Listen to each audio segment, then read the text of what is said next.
शाम 5 बजे की हर बड़ी खबर देख रहा है इंडिया मेरे साथ। नमस्कार, गुड इवनिंग। आप सभी के साथ मैं हूं मलिका मल्होत्रा और आइए करते हैं खबरों के सफर की शुरुआत। और सबसे पहले बात पश्चिम बंगाल की। पश्चिम बंगाल में अब नई सरकार बनने जा रही है। 9 मई को शपथ ग्रहण है, लेकिन बंगाल में चुनाव के दौरान कई जगह से हिंसा और बवाल की खबरें आ रही हैं। चुनाव खत्म होने के बाद भी कुछ जगह झड़प हुई है। सवाल यह है कि ये हंगामा हो क्यों रहा है, कौन कर रहा है, कौन है जिसे शांति पसंद नहीं।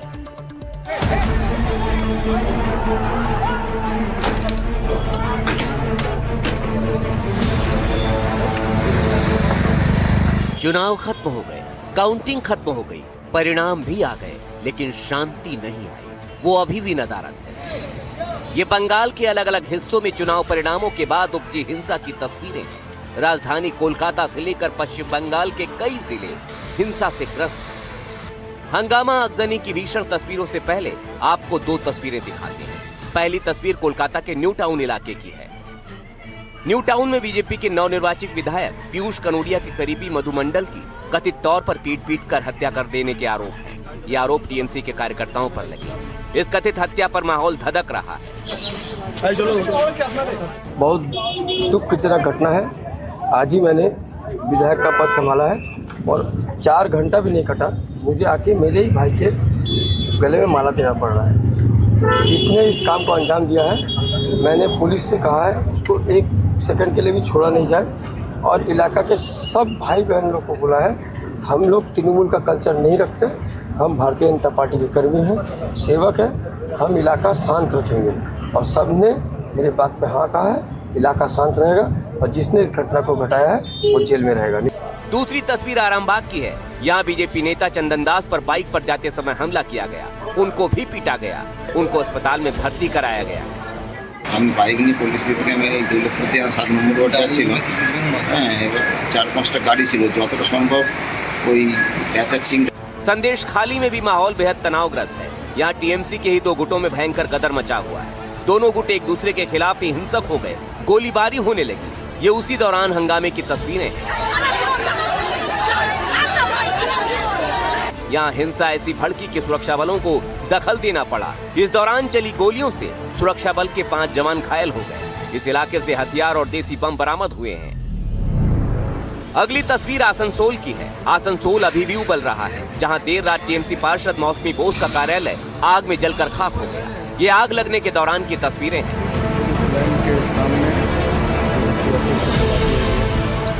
वो तो गनीमत रही कि फायर ब्रिगेड ने समय रहते आग बुझा दी, लेकिन पूरा दफ्तर जलकर राख हो गया।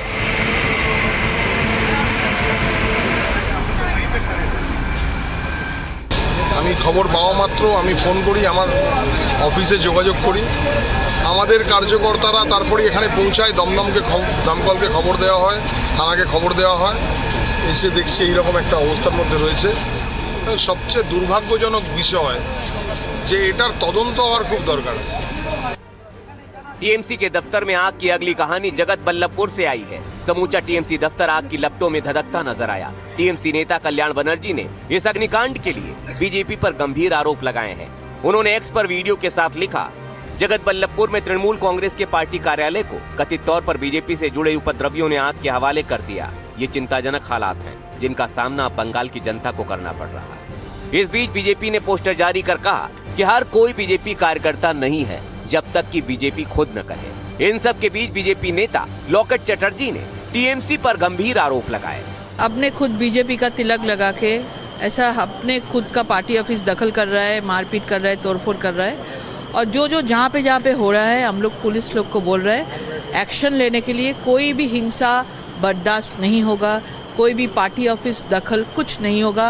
पश्चिम बंगाल का जनता ने हम लोगों को हटा के मोदी जी को आशीर्वाद किया है, तो हम लोगों को उन लोगों को सुरक्षा देने का दायित्व हम सबका जो कार्यकर्ता है उन लोगों का ऊपर है। आइडेंटिफाई कर रहे हैं आप लोग? हाँ, सब लोग आइडेंटिफाई हो रहा है। पुलिस को एकदम बोला है कि कोई भी कुछ करेगा ऐसा कोई हमारा बीजेपी का वो नहीं होगा। अगर वो बीजेपी का है तो उसको डिटेन भी कर लेंगे।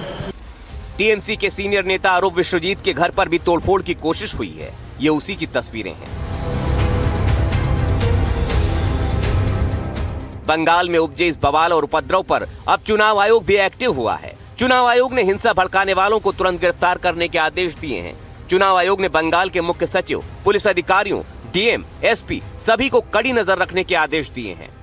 আমি এটুকু বলতে চাইছি কি যে এনवायरमेंट ওই দিন ছিল দিস উইল বি মেইনটেইনড, এটা থাকবে, আগামী দিনে ওইরকমই থাকবে। আমি সবাইকে আপিল করব কি আপনারা শান্তি ব্যবস্থা বুঝিয়ে রাখবেন এবং রিউমার মঙ্গলিং হবে, বিভিন্ন রকম গল্প গুজব উঠবে। चुनाव बाद भी बंगाल में हिंसा का चरित्र कायम है। दोनों तरफ से आरोप प्रत्यारोप का दौर जारी है, लेकिन सबसे बड़ा सवाल ये है कि आखिर हिंसा का ये दौर थमेगा कब, कैसे थमेगा? फिलहाल कुछ भी कहना मुश्किल है। Bureau report, NDTV India. मंगलवार देर रात कोलकाता में भी जमकर हंगामा हुआ। यहां के ऐतिहासिक न्यू मार्केट इलाके में बुलडोजर चलाया गया। आरोप है कि बीजेपी कार्यकर्ता बुलडोजर लेकर पहुंच गए थे। टीएमसी ने सीधे बीजेपी पर आरोप लगाया है। बंगाल में चुनाव परिणामों के बाद जो कुछ हो रहा है उसे देखकर लोग हैरान हैं।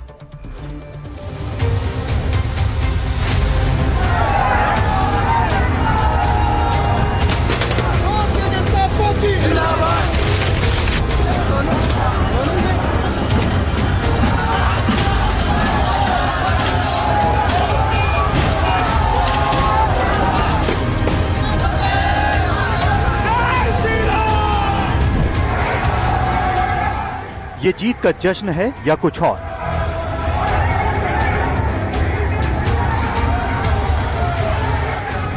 मंगलवार रात कोलकाता की मार्केट में बुलडोजर पहुंच गया। पूरे इलाके में बवाल मच गया।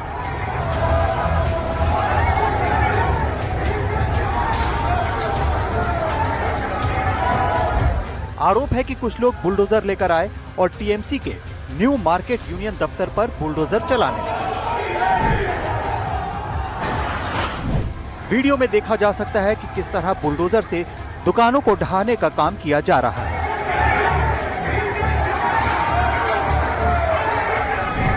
आरोप लग रहा है कि बुलडोजर से जश्न मनाने के दौरान तोड़फोड़ की गई। इस घटना से व्यापारियों में दहशत फैल गई और उन्हें अपनी दुकानें बंद करनी पड़ी। हम अभी कलकत्ता के फेमस और हिस्टोरिक न्यू मार्केट या फिर हॉग मार्केट पर मौजूद है। ये 1800 सदी से ये मार्केट चल रहा है और बनाया गया है। और यहाँ पर कल रात को जो घटना घटी है, हम अभी आपको वो दिखाने के लिए यहाँ आए हैं। कल रात को इस तरफ पर तृणमूल कांग्रेस का जो यूनियन ऑफिस है उसे वैंडलाइज किया गया, तोड़ा गया और बुलडोज़र के संग भी तोड़ा गया। यहाँ पर जो लोग हैं, आसपास के दुकानदार हैं और लोग जो खरीदारी भी करने आए हैं, वो ये कह रहे हैं कि यहाँ पर कल रात को बीजेपी के सपोर्टर्स आए थे और उन्होंने बुलडोज़र के संग आकर के यहाँ पर ये वैंडलिज्म किया। ये नोट करना ज़रूरी है कि ये जो वैंडलिज्म हुआ है ये तृणमूल कांग्रेस का पार्टी यूनियन ऑफिस है और ये मीट मार्केट के जस्ट बगल में ही है, यानी कि जहाँ पर मांस बेचा जाता है इस मार्केट में, न्यू मार्केट में, उसके जस्ट बगल में ही ये वैंडलिज्म और तोड़फोड़ किया गया है। घटना के बाद टीएमसी ने आरोप लगाए हैं कि इसके पीछे बीजेपी है। टीएमसी की ओर से एक्स पर पोस्ट आया जिसमें लिखा गया कि बीजेपी का परिवर्तन बुलडोजर के साथ आया है। टीएमसी ने बीजेपी कार्यकर्ताओं पर खुलेआम गुंडागर्दी के आरोप लगाए हैं। टीएमसी सांसद डेरेक ओब्रायन ने पोस्ट किया और बीजेपी समेत सुरक्षा कर्मियों पर आरोप लगाए। डेरेक ने लिखा, सेंट्रल कोलकाता में न्यू मार्केट के पास पुलिस की अनुमति से विजय समारोह के तहत मांस की दुकानों को गिराने के लिए एक बुलडोजर लाया गया। ब्रायन ने आरोप लगाया कि आसपास सीएपीएफ के जवान मौजूद थे। उन्होंने लिखा कि ये बीजेपी का असली चेहरा है, इन तस्वीरों को दुनिया को देखना चाहिए। हमें ये भी अभी पता है कि तृणमूल कांग्रेस के सीनियर लीडर्स भी, डेरेक ओब्रायन, ये अलेज करते हैं, क्लेम करते हैं कि ये जो वैंडलिज्म हुआ है यहाँ पर वो बीजेपी के सपोर्टर्स ने किया है। उन्होंने सोशल मीडिया प्लेटफॉर्म एक्स पर लिखते हुए कहा है कि सेंट्रल कलकत्ता में न्यू मार्केट में पुलिस परमिशन के संग as part of victory celebrations bulldozer लाया गया मीट शॉप्स को यहाँ पर तोड़ने के लिए, जब सीएपीएफ ग्राउंड पर था। और तृणमूल कांग्रेस ये भी क्लेम करती है कि ये बीजेपी के गुंडों का काम है और ये हुलिगनिज्म या फिर गुंडागर्दी है जो बीजेपी इस स्पॉट पर करके गई है। जिस जगह ये घटना हुई वो कोलकाता की ऐतिहासिक एसएस हॉग मार्केट है। इसे न्यू मार्केट भी कहा जाता है। ये कोलकाता का एक बहुत पुराना और मशहूर बाजार है। यहाँ हजारों लोग खरीदारी करने के लिए आते हैं। घटना के बाद बुधवार सुबह यहाँ काफी सन्नाटा दिखा। यहाँ पर इस रोड पर पूरा आपको मार्केट दिखा देने के बाद मैं ये कह सकती हूँ कि यहाँ पर कोई भी CAPF फोर्सेस प्रेजेंट नहीं है, कोई पुलिस फोर्सेस भी प्रेजेंट नहीं है, कोलकाता पुलिस भी नहीं है यहाँ पर, और CAPF तो डेफिनेटली यहाँ पर प्रेजेंट नहीं है। तो अभी ये माहौल है न्यू मार्केट के इस एरिया का, जहाँ पर TMC का ये पार्टी यूनियन ऑफिस हुआ करता था, अब उसको तोड़ दिया गया है। इस बीच बीजेपी की ओर से एक सूचना जारी की गई, जिसमें लिखा गया कि कोई भी अपनी मर्जी से खुद को बीजेपी सदस्य नहीं कह सकता है। जब तक पार्टी आपको आधिकारिक तौर पर सदस्य ना बना ले, तब तक कोई खुद को बीजेपी का सदस्य नहीं कह सकता।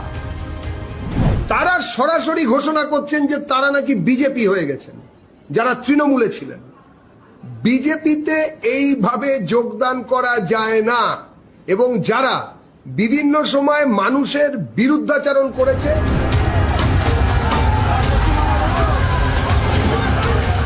चुनावों के बाद बंगाल के अलग अलग हिस्सों से आ रही हिंसा की तस्वीरों से पुलिस भी चौकन्ना हो गई है। कोलकाता पुलिस ने अपील की है कि कोई भी JCP के साथ प्रदर्शन ना करे। साथ ही ये भी कहा गया है कि जो पुलिसकर्मी घटना के दौरान मौजूद थे और कोई कदम नहीं उठाया, उनके खिलाफ कार्रवाई होगी। ভিক্টরি প্রসেশন ওটা পুলিশ পারমিশন নিয়ে করতে আমরা বলেছি। এরকম কোনো পারমিশন না নিয়ে র্যালি হচ্ছে, ওটা আমরা কিন্তু আটকাচ্ছি এবং appropriate legal action will be taken as used to take place earlier. কোনো রকম JCB বা এরকম জিনিস নিয়ে কোনো রকম র্যালি হবে না, ওটা পরিষ্কার বলে দেওয়া হয়েছে। ইমিডিয়েটলি যখনই বেরোবে ওটা নিয়ে it will be seized and rally procession বাতিল করা হবে এবং তারপরে লিগ্যাল অ্যাকশন শুরু হয়ে যাবে। 9 मई को शपथ ग्रहण होना है। कोलकाता समेत पश्चिम बंगाल के दूसरे हिस्सों से भी हिंसा और झड़प की खबरें हैं। कानून व्यवस्था काबू में रखना नई सरकार के लिए बड़ी चुनौती होगा। कोलकाता में तनुष्का दत्ता और श्रेयसी डे के साथ ब्यूरो रिपोर्ट NDTV इंडिया।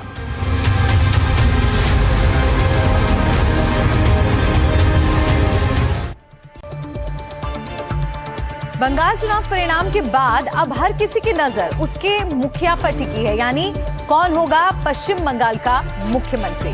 किसके नाम पर बीजेपी मुहर लगाएगी? क्या बीजेपी फिर चौंकाएगी या फिर बंगाल के लिए अधिकारी तय हो चुका है? कहां पर होगा शपथ ग्रहण और कौन कौन होगा उस शपथ ग्रहण का हिस्सा? इन सारे सवालों के जवाब हम लेकर आए।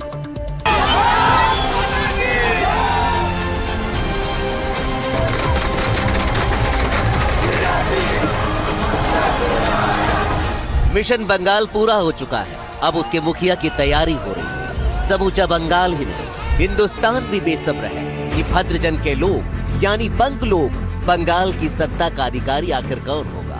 क्या वो शुभेंदु अधिकारी ही होंगे जिनकी भाव भंगिमाएं अप्रतिम जीत के बाद नए आत्मविश्वास से लबरेज हैं? बंगाल बीजेपी के इकलौते ऐसे नेता जिन्होंने एक नहीं बल्कि दो जगह से कमल खिलाने का करिश्मा कर दिखाया है। अब तक मिली जानकारियों और सूत्रों के हवाले से जो खबर आ रही है कि बंगाल बीजेपी के सियासी रणयोद्धाओं में से टीम लीडर के तौर पर अभी तक जो नाम सबसे आगे चल रहा है वो सिर्फ एक ही है, शुभेंदु, शुभेंदु और सिर्फ शुभेंदु। अभी तक बंगाल की सत्ता के केंद्र बिंदु फिलहाल वही नजर आ रहे हैं। सूत्रों की माने तो शुभेंदु के नाम पर लगभग मुहर लग चुकी है और उनके नाम पर फाइनल मुहर 8 मई को कोलकाता की पार्टी बैठक में हो सकती है, जिसमें बंगाल की नई सियासी टीम का पूरा ब्लूप्रिंट तैयार करने के लिए गृह मंत्री अमित शाह, जो बंगाल के केंद्रीय पर्यवेक्षक भी हैं, उनके साथ साथ ओडिशा के मुख्यमंत्री मोहन चरण मांझी भी सह पर्यवेक्षक के तौर पर मौजूद रहेंगे। सूत्रों के मुताबिक उसी दौरान समीक भट्टाचार्य बंगाल बीजेपी के विधायक दल के नेता के लिए शुभेंदु अधिकारी के नाम का प्रस्ताव रखेंगे, जिसके बाद गृह मंत्री अमित शाह शुभेंदु अधिकारी को विधायक दल के नेता चुने जाने का ऐलान कर सकते हैं। हालांकि इसका इशारा पहले ही बंगाल बीजेपी के अध्यक्ष कर चुके हैं। रनर तो है ही, चेहरा फिट है, कितना तेज भाग सकते हो, कितना तेज बोल सकते हैं। ये अब मैं आपके मन की बात बताऊं, अब बाकी की दूसरा नाम में आप आगे है, दूसरा नाम में आप आगे है। अरे मेरा चेहरा देखकर ऐसा लगा जो मैं रनर हूं। ऐसा शरीर लेकर कोई आदमी भाग सकता है दूर दूर तक, ऐसा कोई भी इच्छा मेरा भी नहीं है और ऐसा कोई संभावना नहीं है। पहले संभावना जताई जा रही थी, लेकिन अब तय हो गया है कि शपथ ग्रहण का आयोजन कोलकाता के ऐतिहासिक ब्रिगेड परेड ग्राउंड में ही होगा। इस मैदान का नाम आजादी की लड़ाई से जुड़ा हुआ है। 1919 में चितरंजन दास और दूसरे नेताओं ने यहाँ रॉलेट एक्ट के खिलाफ विरोध प्रदर्शन किया था। अब उसी मैदान से बंगाल में एक बार फिर नए युग का आगाज करने के लिए बीजेपी शपथ लेगी। इस ऐतिहासिक विजय के बाद शपथ का साक्षी बनने के लिए प्रधानमंत्री नरेंद्र मोदी समेत एनडीए के सभी राज्यों के मुख्यमंत्री, उप मुख्यमंत्री, केंद्र सरकार के मंत्रियों समेत एनडीए के तमाम वरिष्ठ नेता भी मौजूद रहेंगे। मैं इस समय हूँ ब्रिगेड परेड ग्राउंड में। ये वही ग्राउंड है जहां पर भारतीय जनता पार्टी की अगली सरकार का शपथ ग्रहण समारोह होगा। तैयारियां हो रही हैं। एक और कोलकाता पुलिस तो वहीं पार्टी के विभिन्न नेता जो एक साथ बैठक और विचार विमर्श कर रहे हैं। अब तैयारियों के बारे में आपको जरा बता दें। ब्रिगेड परेड ग्राउंड बहुत ही बड़ा ऐतिहासिक ग्राउंड है। सुरक्षा के चाक चौबंद इंतजाम किए जाएंगे क्योंकि प्रधानमंत्री नरेंद्र मोदी बैठेंगे यहाँ पर। ये जो इलाका है यहाँ पर एक बड़ा सा मंच बनाया जाएगा। एक ही मंच बनाया जाएगा लेकिन 3 हैंगर बनाए जाएंगे। 3 हैंगर में लाखों लोगों को बुलाया जा रहा है। वो सारे समर्थक, वो सारे कार्यकर्ता, वो सारे लोग जिन्होंने छोटी या बड़ी भूमिका निभाई है बीजेपी की जीत में। तो वहीं दूसरी ओर राज्यपाल मौजूद होंगे, नवनिर्वाचित विधायक मौजूद होंगे, जो मंत्री बनेंगे, शपथ लेंगे, वो मौजूद होंगे। और उनके साथ साथ भारतीय जनता पार्टी शासित राज्यों के पूरे देश से सभी मुख्यमंत्रियों को बुलाया जाएगा, कैबिनेट मंत्रियों को बुलाया जाएगा और वो नेता जो लगातार पिछले 1 वर्ष से अधिक समय से यहाँ काम कर रहे थे वो भी शामिल होंगे। असल में बीजेपी बंगाल में शपथ ग्रहण को ऐतिहासिक बनाना चाहती है। उसके लिए उन्होंने रविंद्रनाथ टैगोर की जन्म जयंती की तारीख को चुना। बीजेपी बंगाली अस्मिता और बंगाल के लोगों में पार्टी के बारे में और बेहतर छवि बनाने का प्रयास कर रही है। बीजेपी की तरफ से कहा गया है कि शपथ ग्रहण में ममता बनर्जी को भी बुलाया जाएगा। पूर्व निर्वाचित प्रतिनिधियों को भी आमंत्रण जैसा जाता है वैसा जाएगा, आने वाले आएंगे भी। और उत्साह का माहौल है पूरे कलकत्ता में, कलकत्ता के अगल बगल के जिलों में। और बहुत, मुझे तो लगता है कि लाखों की संख्या में लोग यहाँ उपस्थित होंगे। बुद्धिजीवी और बाकी सब जो कोलकाता या बाकी गणमान्य व्यक्ति होते हैं उन्हें भी बुलाया जाएगा, पूर्व मुख्यमंत्री को बुलाया जाएगा। हाँ, हम लोग किसी से द्वेष नहीं रखते हैं। वो लोग द्वेष रखें अपने घर में, उनको उनकी बात है।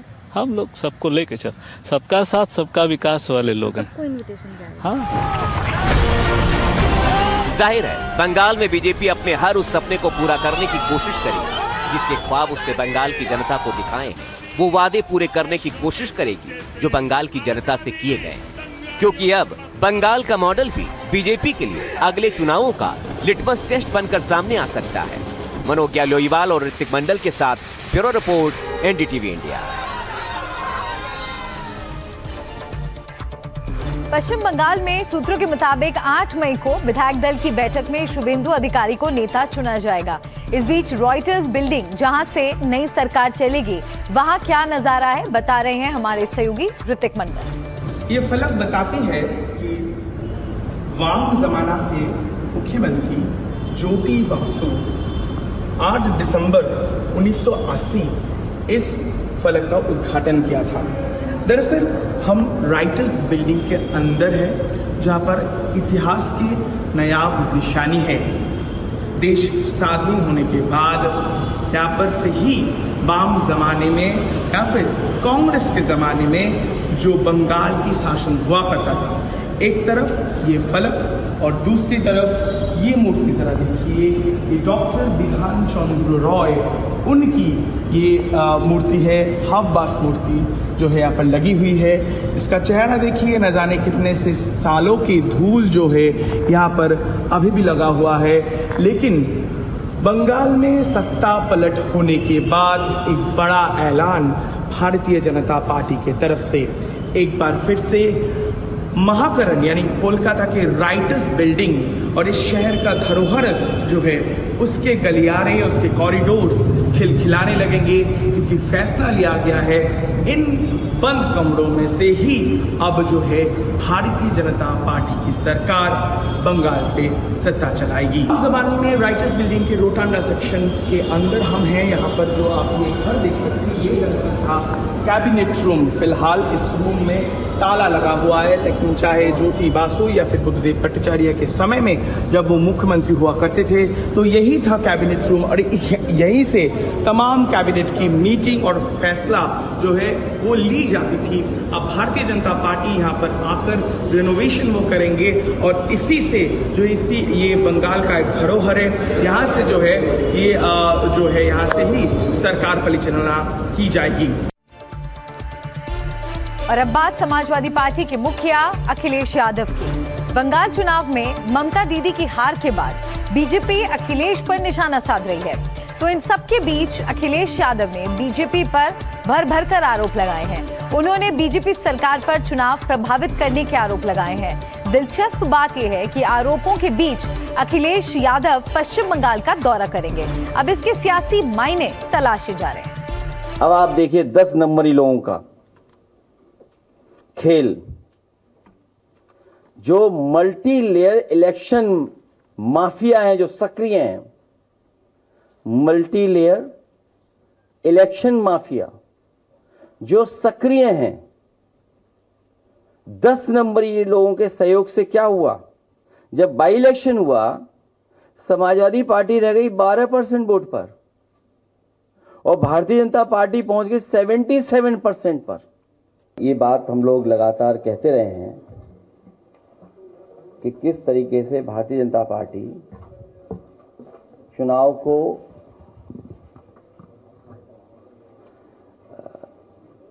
मैनेज करती है या भारतीय जनता पार्टी चुनाव जीतती है। बड़ी संख्या में जो अधिकारी थे वहां पोस्ट किए गए थे, जिनका बहुत गहरा संबंध यूपी से रहा। कुछ लोगों को पोस्टिंग में हमने भी ऑलाइज किया अपनी समाजवादी सरकार में। वो बंगाल में जाकर के लोकतंत्र को डैमेज कर रहे थे, डेमोक्रेसी को खत्म करने के लिए लगे हुए थे। देख रहा है इंडिया में खबरें और भी हैं। एक ब्रेक का यहाँ वक्त हो गया है, फौरन लौटेंगे कुछ और खबरों और अपडेट्स के साथ।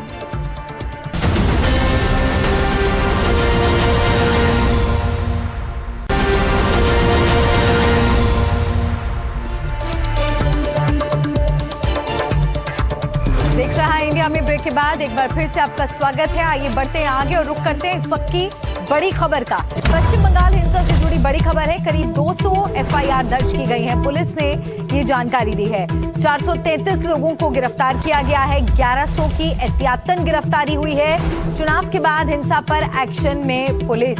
तो पश्चिम बंगाल हिंसा से जुड़ी ये बड़ी खबर है। करीब 200 एफआईआर दर्ज की गई है और ये जानकारी पुलिस की तरफ से साझा की गई है। अलग अलग केस से जुड़ी गिरफ्तारियां भी हुई हैं। पुलिस ने ये जानकारी दी है कि 1100 लोगों की एहतियातन गिरफ्तारी की गई है। चुनाव के बाद लगातार जो हिंसा से जुड़ी घटनाएं सामने आ रही थी, अब उन तमाम घटनाओं पर पुलिस एक्शन मोड में नजर आ रही है और आरोपियों पर कार्रवाई की जा रही है। 1100 की एहतियातन गिरफ्तारी हुई है। टीएमसी के गुट आप देखिए आपस में किस तरह से भिड़ गए थे। चुनाव के बाद हिंसा की ये तमाम जो तस्वीरें हैं वो सामने आई हैं और पश्चिम बंगाल के डीजीपी ने इस पर क्या जानकारी दी है, सुनिए। हम लोगों ने मोर देन 200 एफआईआर लॉन्च करी हैं। उसमें स्पेसिफिक केस में 433 पर्सन अरेस्ट करे गए हैं और more than 1100 person preventive section में अरेस्ट करे गए हैं, जिसका ये फल है कि आज सुबह से हम लोग कोई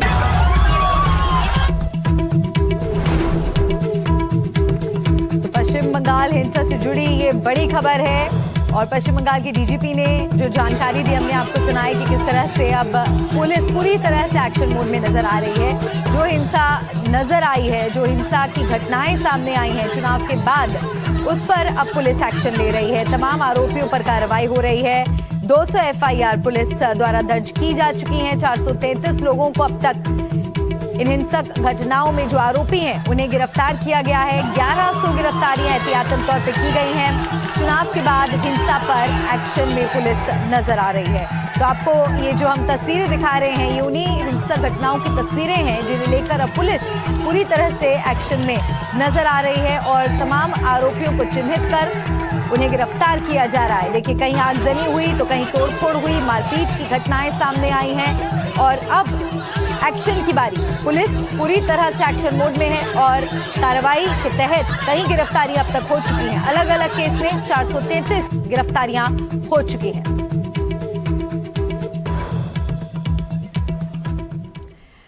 आइए अब बढ़ते हैं आगे और अब बात करते हैं पंजाब की, जहां कुछ ही घंटों के अंदर 2 बार धमाके हो गए। अमृतसर और जालंधर में हुए इन धमाकों ने सनसनी फैला दी है। धमाकों की जांच शुरू हो गई है, तो वहीं इस पर राजनीति भी हो रही है। क्या ये साजिश है या फिर महज हादसा, ये बड़ा सवाल है।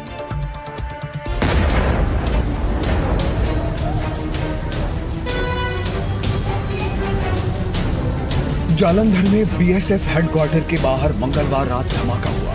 वहीं अमृतसर में आर्मी कैंप के भीतर भी ग्रेनेड अटैक की कोशिश की गई, लेकिन वो दीवार पर टकराकर फट गया।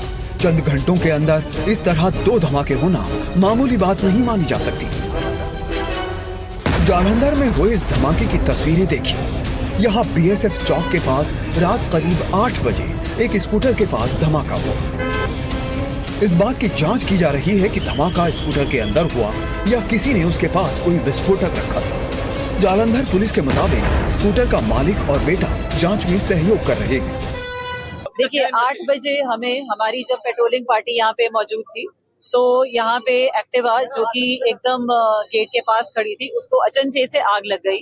उसकी आग, जो एक्टिवा है, वो एक्टिवा का जो बच्चा चला रहा था और जो मालिक है वो हमारे पास इस वक्त है और वो हमारे साथ पूरा कोऑपरेट कर रहे हैं और इसमें आगे जो इन्वेस्टिगेशन है वो हमारी चल रही है। जानकारी के मुताबिक खालिस्तान लिबरेशन आर्मी ने जालंधर धमाके की जिम्मेदारी ली है।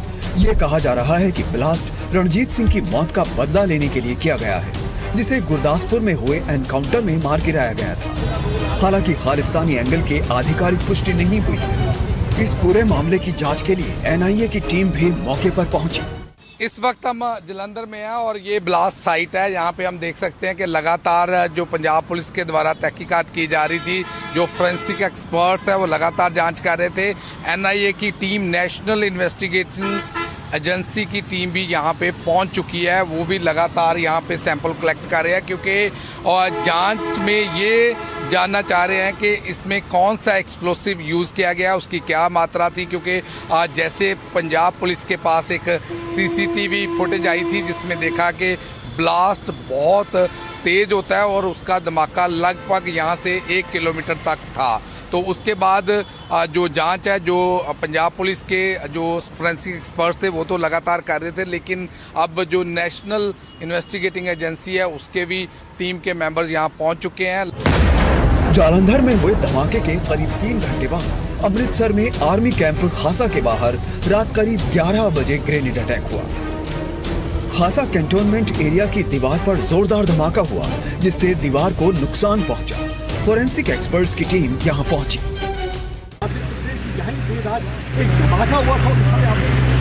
फोरेंसिक एक्सपर्ट यहाँ पे एविडेंस कलेक्ट करने में लगे हुए हैं। यही जगह है जहाँ पे धमाका हुआ और धमाके का असर आप देख सकते हैं कि किस तरीके से टिन का शीट पूरी तरह से उखड़ गया और वहाँ पे जो स्प्लिंटर कुछ लगे हुए हैं। ये इस सब का जांच ये चल रही है, क्या ये ग्रेनेड एक्सप्लोजन था या ये इम्प्रोवाइज्ड एक्सप्लोजिव डिवाइस था, किसी ने यहाँ पे प्लांट किया था। बताया जा रहा है कि किसी ने बाहर से आकर दीवार पर धमाका किया। हालांकि धमाका कम तीव्रता का था, लेकिन आर्मी कैंप के एरिया में हुआ है, इसीलिए सभी जांच एजेंसियां चौकन्ना है।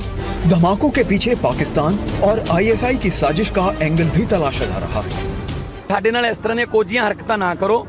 ਇਹ ਬੀਜੇਪੀ ਜਿਹੜੀ ਹੈ, ਇਹ ਜਿਹੜੀ ਸਟੇਟ 'ਚ ਇਲੈਕਸ਼ਨ ਲੜਨੀ ਹੁੰਦੀ ਹੈ ਉੱਥੇ ਜਾ ਕੇ ਪਹਿਲਾਂ ਲੜਾਈ ਕਰਾਉਂਦੇ ਆ। ਬੇਅਦਬੀ ਕਾਨੂੰਨ ਤੋਂ ਬਹੁਤ ਦੁਖੀ ਨੇ ਇਹ, ਕਿਉਂਕਿ ਇਹਨਾਂ ਨੇ ਲੜਾਉਣਾ ਸੀ ਤੇ ਹੁਣ ਜੇ ਕੋਈ ਬੇਅਦਬੀ ਹੋਗੀ, ਇਹਨਾਂ ਨੇ 2 ਫਿਰਕੇ ਭੜਕਾਉਣੇ ਸੀ ਆਪਸ 'ਚ, ਤਾਂ ਫਿਰ ਉਹਨੂੰ ਸਖਤ ਸਜ਼ਾ ਹੋ ਜਾਊਗੀ। ਤਾਂ ਕੋਈ ਇਹਨਾਂ ਦੇ ਕਹੇ ਤੇ ਬੇਅਦਬੀ ਕਰਨ ਨੂੰ ਤਿਆਰ ਨਹੀਂ ਹੋਣਾ। ਸੋ ਇਹ ਬੀਜੇਪੀ ਦੇ ਏਜੰਡੇ ਦੇ ਬਿਲਕੁਲ उल्टा हो गया। जालंधर और अमृतसर ब्लास्ट के मामले में कहीं ना कहीं पॉलिटिकल इंटरेस्ट, नेशनल इंटरेस्ट पर हावी होता हुआ नजर आ रहा है। पंजाब के मुख्यमंत्री भगवंत मान ने पाकिस्तान को क्लीन चिट दे दी है और वो इस ब्लास्ट को कहीं ना कहीं सियासत से जोड़ रहे हैं। वो इस ब्लास्ट को बीजेपी और आने वाली इलेक्शन से जोड़ रहे हैं। ऐसे बयान देने से वो पाकिस्तान को कहीं ना कहीं मदद कर रहे हैं, क्योंकि पहले भी जब कभी ऐसे बयान दिए गए हैं पाकिस्तान ने उसका इस्तेमाल भारत के खिलाफ किया है। इन धमाकों के बाद राजनीति और बयानबाजी भी शुरू हो गई। पंजाब के सीएम भगवंत मान ने सीधे बीजेपी पर आरोप लगा दिया है।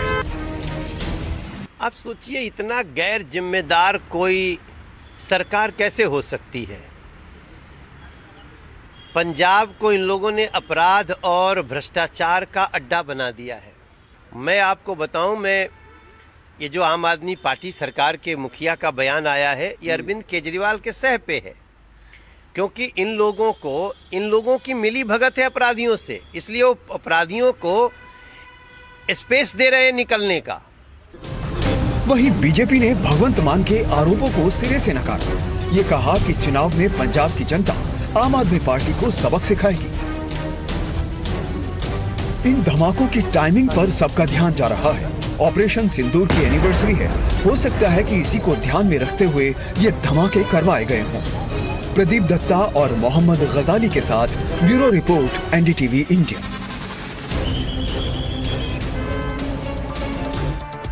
आइए अब खबरों में बढ़ते हैं आगे और अब बात करते हैं युद्ध की। अमेरिका और वहां के राष्ट्रपति ट्रंप लगातार कहते आ रहे हैं कि ईरान डील चाहता है, वो उसे घेरने के नए प्लान बनाते हैं, फिर उनसे वापस भी हट जाते हैं। ट्रंप ने हॉर्मुज पार कराने के लिए प्रोजेक्ट फ्रीडम शुरू किया था, उसे रोक दिया। तो वहीं विदेश मंत्री मार्को रूबियो का कहना है कि ऑपरेशन फ्यूरी खत्म हो चुका है।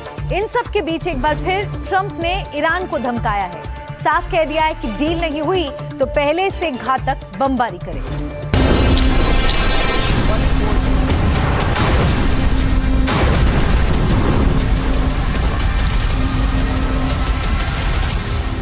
पश्चिम एशिया में फिलहाल सीज फायर है। बीच बीच में आशंका बढ़ जाती है कि कहीं युद्ध फिर न शुरू हो जाए। स्ट्रेट ऑफ हॉर्मुज के एक तरफ ईरान है, दूसरी तरफ अमेरिकी जंगी बेड़े तैनात हैं। ईरान कह चुका है कि बिना उसकी इजाजत के कोई जहाज बाहर नहीं जाएगा। वहीं अमेरिका ने ईरानी जहाजों के लिए नाकाबंदी कर दी है। अमेरिका ने उन देशों को भरोसा दिलाया है कि वो प्रोजेक्ट फ्रीडम चला रहा है और वो जहाजों को बाहर निकलवाएगा, लेकिन ऐसा हो नहीं पाया। हाल ही में खबर आई कि 2 जहाज बाहर निकलने की कोशिश कर रहे थे, लेकिन ईरान ने उन पर निशाना साधा। इसके बाद अमेरिकी राष्ट्रपति डोनाल्ड ट्रंप को झुकना पड़ा है। ईरान के एक ही हमले के बाद बॉडीगार्ड बनकर हॉर्मुज पार कराने के लिए शुरू हुए प्रोजेक्ट फ्रीडम को रोक दिया गया है। राष्ट्रपति ट्रंप ने मंगलवार शाम को घोषणा की कि हॉर्मुज स्ट्रेट में फंसे जहाजों को सुरक्षित निकालने के लिए अमेरिका द्वारा चलाया जा रहा ऑपरेशन कुछ समय के लिए रोक दिया जाएगा। और इसी के साथ यहाँ पर एक ब्रेक के लिए रुक रहे हैं, फौरन लौटेंगे कुछ और खबरों और अपडेट्स के साथ।